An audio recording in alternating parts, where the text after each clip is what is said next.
had telephone dealings with one of our national charities, do you keep getting phone calls where they ask for more money?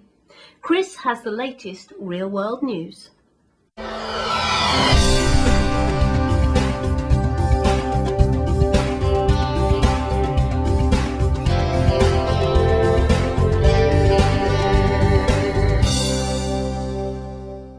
Here on Goodbye 9 to 5, one of the things that actually fills our email mailboxes the most is comments about telephone calls.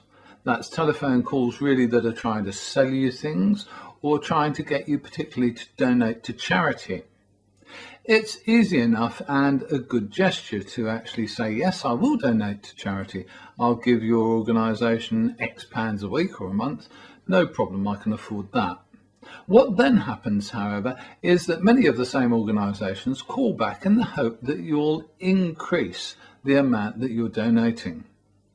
They pass these calls off sometimes as administrative calls, when in fact they're really marketing calls because they're aimed at raising more money. We all acknowledge, I think, that organisations who are taking money from you should give you a call on administrative reasons if they've got a real reason to do so.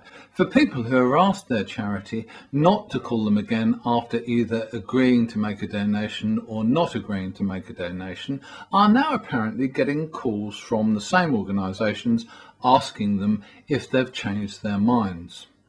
These are being passed off as administrative phone calls, whereas in fact they're clearly sales phone calls.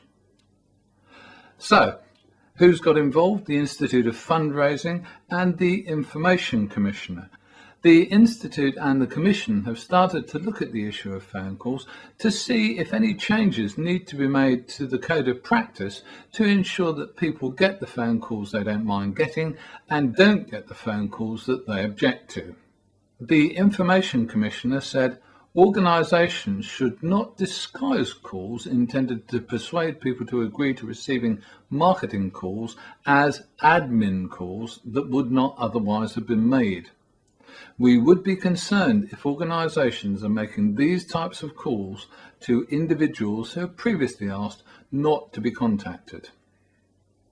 Hopefully, this action will actually reduce the number of calls that get made to donors or non-donors under really what amounts to false pretences. If you've refused to donate to a charity in the past and asked not to be called again, do remind the caller of this if they're calling you on some administrative pretext.